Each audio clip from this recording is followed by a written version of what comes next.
18 मई साल 2017 को मध्य प्रदेश के गुना का रहने वाला 17 साल का हेमंत अपने पिता से 40,000 रुपए लेकर एक सेकंड हैंड बाइक लेने के लिए घर से निकला था।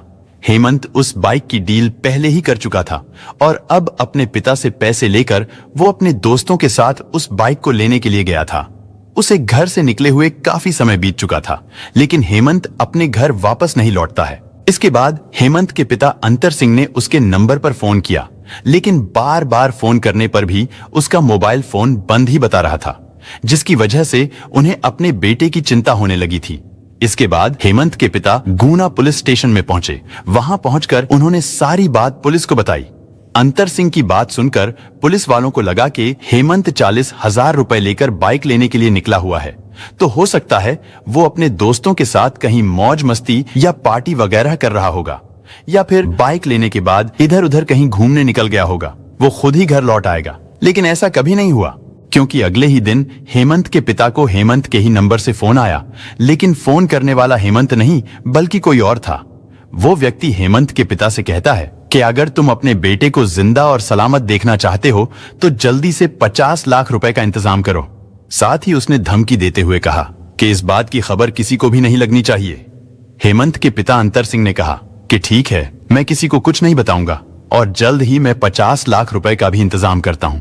तुम मेरे बेटे को कुछ मत करना। लेकिन फोन कटते ही हेमंत के पिता तुरंत पुलिस स्टेशन पहुंच जाते हैं और सारी बात पुलिस को बताते हैं, क्योंकि अब ये मामला अपहरण का लग रहा था, वो भी एक 17 साल के नाबालिग लड़के के अपहरण का। इसके बाद पुलिस तुरंत ही हेमंत को तलाश करने में जुट जाती है।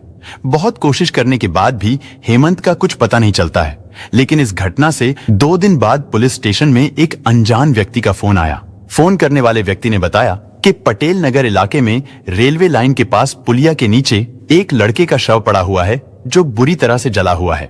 इस घटना की जानकारी मिलने के बाद पुलिस सतर्क हो गई थी।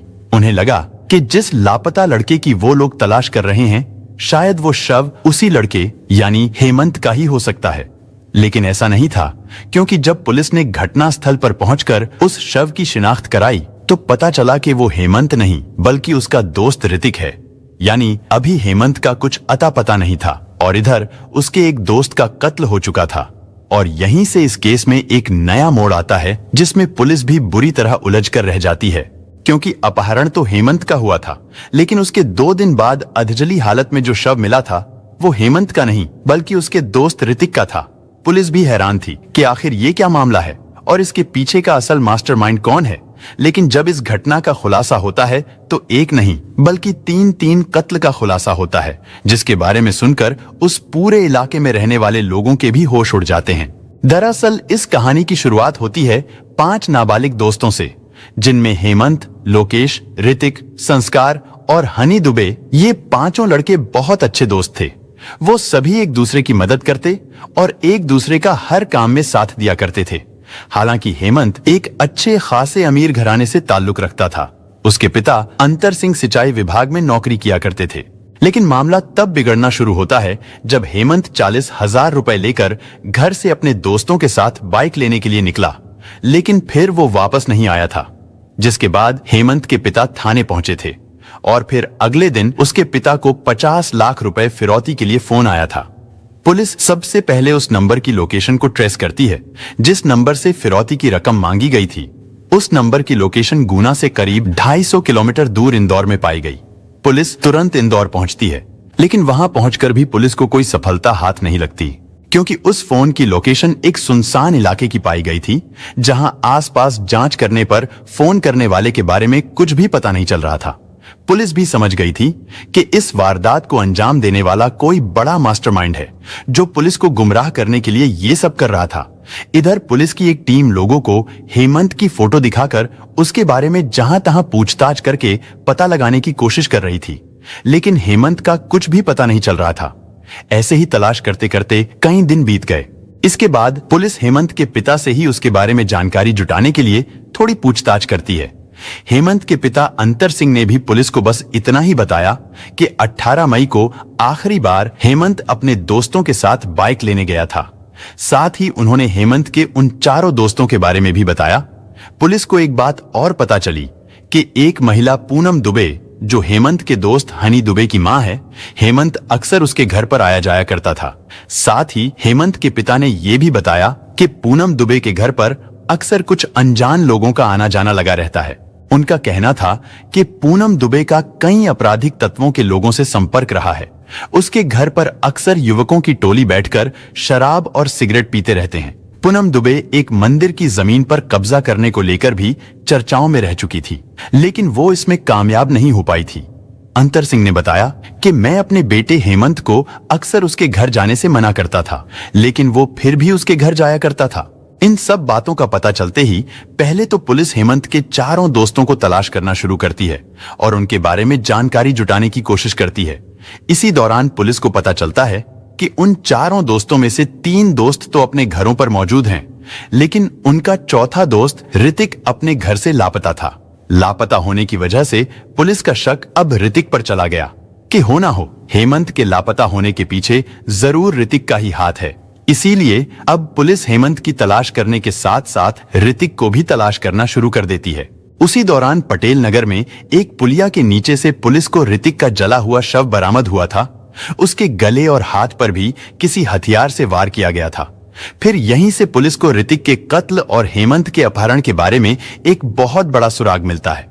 दरअसल ऋतिक के शव की तलाशी लेने पर पुलिस को उसके पर्स से पाटनपुरा इंदौर का एक बस टिकट मिला था, क्योंकि हेमंत के पिता को फिरौती के लिए आखिरी बार हेमंत के मोबाइल से जो फोन किया गया था, उसकी आखिरी लोकेशन भी पाटनपुरा इंदौर की ही थी, जिससे पुलिस को लगने लगा था कि हेमंत के अपहरण में उसके दोस्तों का ही हाथ हो सकता है। इसके बाद उसके दोस्तों को थाने बुलाकर उनसे पूछताछ की जाती है, जिसमें लोकेश, हनी दुबे और संस्कार शामिल थे, लेकिन वो तीनों ही नाबालिग थे। इसलिए उनके ऊपर ना तो ज्यादा दबाव बनाकर पूछताछ की जा सकती थी और ना ही अभी उनके खिलाफ कोई ठोस सबूत थे। खैर, उन तीनों से थोड़ी पूछताछ की गई, जिसमें कुछ खास पता नहीं चल पाया था। इसके बाद उन्हें छोड़ दिया गया, लेकिन अभी जांच चल ही रही थी। तभी 28 मई को अचानक खबर मिलती है कि लोकेश लोधी यानी हेमंत के दूसरे दोस्त को भी कत्ल कर दिया गया है। उसका शव नेगमा के जंगलों से बरामद किया गया था। लोकेश को भी ठीक उसी तरह कत्ल किया गया था जिस तरीके से ऋतिक को किया गया था। इधर पुलिस हेमंत को तलाश करने में लगी थी, उधर एक के बाद एक कत्ल होते ही जा रहे थे, जिनमें केवल हेमंत के दोस्तों को ही टारगेट किया जा रहा था। क्योंकि ऋतिक और लोकेश को एक ही तरीके से कत्ल किया गया था, तो इससे यह भी साफ हो चुका था कि इन सभी घटनाओं को अंजाम देने वाला एक ही शख्स है। या फिर ऐसा भी हो सकता था कि जिन दोस्तों को हेमंत के लापता होने की जानकारी हो सकती थी, केवल उन्हीं दोस्तों को टारगेट किया जा रहा हो। क्योंकि ऐसा भी तो हो सकता था कि मास्टरमाइंड को इस बात का डर हो कि कहीं पकड़े जाने पर वो लोग दबाव में आकर पुलिस के सामने अपना मुंह ना खोल दें, इसलिए एक एक करके उन्हें कत्ल किया जा रहा था। इन सब बातों को लेकर अब पुलिस का शक सीधा पूनम दुबे पर ही जा रहा था, क्योंकि जांच के दौरान कुछ ऐसे सुराग भी मिले थे जो पूनम की तरफ ही इशारा कर रहे थे। इसलिए अब पुलिस बिना देरी किए पूनम दुबे के घर पर पहुंचती है और उसे अरेस्ट करके पुलिस स्टेशन लाया जाता है। लेकिन सबसे अजीब बात यह थी कि जब पूनम दुबे को पूछताछ के लिए अरेस्ट करके पुलिस स्टेशन लाया गया, तो उसके बचाव में कई लोगों के फोन आने लगे थे, जिससे पुलिस वालों का शक पूनम दुबे पर और भी ज्यादा गहराता चला गया। इसीलिए अब पूनम के साथ साथ उसके बेटे यानी हेमंत के दोस्त हनी दुबे और संस्कार को भी अरेस्ट करके पुलिस स्टेशन लाया गया और इस बार उनसे कड़ाई से पूछताछ की जाती है। लेकिन पूछताछ के दौरान एक ऐसी भयानक और डरा देने वाली कहानी सामने आई, जिसे सुनकर हर कोई हैरान रह गया। दरअसल पूनम दुबे शुरू से ही एक लालची किस्म की औरत थी। उसे पैसा और लग्जरी लाइफ जीने का शौक था, जिसके लिए वो कुछ भी करने को तैयार थी। और फिर धीरे धीरे पूनम गलत रास्ता अपनाती चली गई। उसके घर पर कई अनजान लोग आने जाने लगे थे। हालांकि यहां तक तो सब कुछ ठीक था, लेकिन प्रॉब्लम तब शुरू हुई जब पूनम के बेटे हनी दुबे की दोस्ती हेमंत मीणा से हुई और वो उसके घर भी आने जाने लगा। और जब हनी की मां पूनम को यह पता चला कि हेमंत के पिता सिंचाई विभाग में नौकरी करते हैं और वो काफी पैसे वाले लोग हैं, तो पूनम ने हेमंत को भी अपने जाल में फंसाना शुरू कर दिया। और जब पूनम का बेटा हनी दुबे घर पर नहीं होता था, तो हेमंत तब भी उसके घर पर आने जाने लगा था। इतना ही नहीं, पूनम ने हेमंत से एक बार उसके घर से ज्वेलरी और कुछ पैसे भी मंगवाए थे। उसने हेमंत की मां के झुमके भी राकेश सोनी नाम के ज्वेलर के पास 25,000 रुपए में गिरवी रख दिए थे। पूनम और हेमंत के बीच अवैध संबंधों का यह सिलसिला ऐसे ही चल रहा था, लेकिन ये बात आखिर कब तक छिप सकती थी। और फिर एक दिन उन दोनों के रिश्ते के बारे में हेमंत के दोस्त यानी पूनम के बेटे हनी दुबे को पता चल गया। उस दिन से ही हनी दुबे हेमंत से बहुत ज्यादा नफरत करने लगा था। वो उसी दिन हेमंत को कत्ल करने का फैसला कर चुका था। हनी दुबे मौके की तलाश में रहने लगा और वो मौका उसे तब मिला जब हेमंत अपने घर से 40,000 रुपए लेकर हनी दुबे के साथ सेकंड हैंड बाइक खरीदने के लिए निकला था। उसी दौरान हनी दुबे ने हेमंत से छुपकर अपने बाकी दोस्तों को भी मोटरसाइकिल लेने की पार्टी के बहाने नेगमा के जंगलों में बुलाया और खुद भी हेमंत के साथ अपनी स्कूटी से वहां पहुंच गया। वहां बैठकर उन्होंने बियर पार्टी की।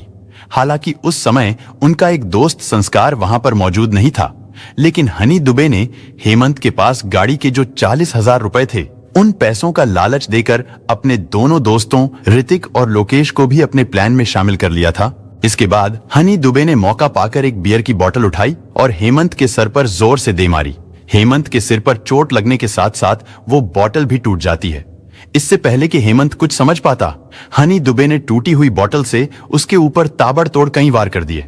हेमंत वहीं जमीन पर गिरकर तड़पने लगा। इसके बाद हनी दुबे हेमंत की जेब से 40,000 रुपए निकाल लेता है। उन पैसों को वो तीनों दोस्त हनी दुबे, ऋतिक और लोकेश आपस में बांट लेते हैं, जिसमें हनी दुबे उन 40 में से आधे से ज्यादा पैसे तो खुद रख लेता है और बाकी के बचे हुए पैसे ऋतिक और लोकेश को दे देता है। इसके अलावा हेमंत के पास जो 2 मोबाइल थे वो दोनों ही मोबाइल फोन स्विच ऑफ करके हनी दुबे अपने पास रख लेता है।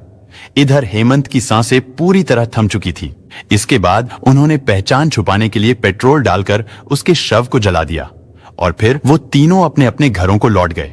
लेकिन घर पहुंचने के बाद हनी दुबे अपनी मां पूनम को सारी बात बता देता है।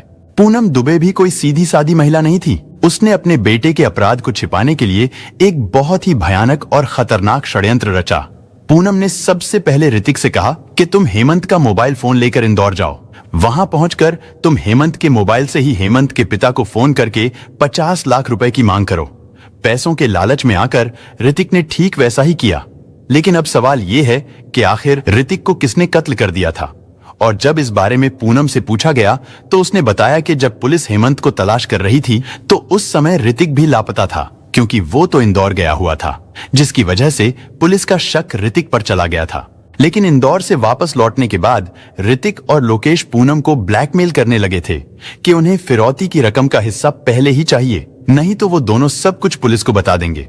मगर जब ऋतिक और लोकेश हद से ज्यादा ब्लैकमेल करने लगे तो पूनम ने उन दोनों को भी रास्ते से हटाने का प्लान बनाया और फिर प्लान के अनुसार 25 मई को हनी दुबे और उसका दूसरा दोस्त संस्कार लोकेश को पैसे दिलाने के बहाने अपनी एक्टिवा से नेगमा की ओर ले गए। उन्होंने रास्ते में नानाखेड़ी पेट्रोल पंप पर लोकेश से ही कोल्ड ड्रिंक की एक खाली बोतल में 2 लीटर पेट्रोल मंगवाया और फिर नेगमा के स्टॉप डैम के पास ले जाकर खुकरियों से हमला करके उसे भी कत्ल कर दिया। उन्होंने उसकी जेब से 3200 रुपए, आधार कार्ड और पर्स भी निकाल लिया। इसके बाद उन्होंने लोकेश के शव को पेट्रोल डालकर आग लगा दी। इसके बाद 26 मई को ऋतिक को भी पैसे देने के बहाने बुलाकर एक्टिवा से अपने साथ ले गए।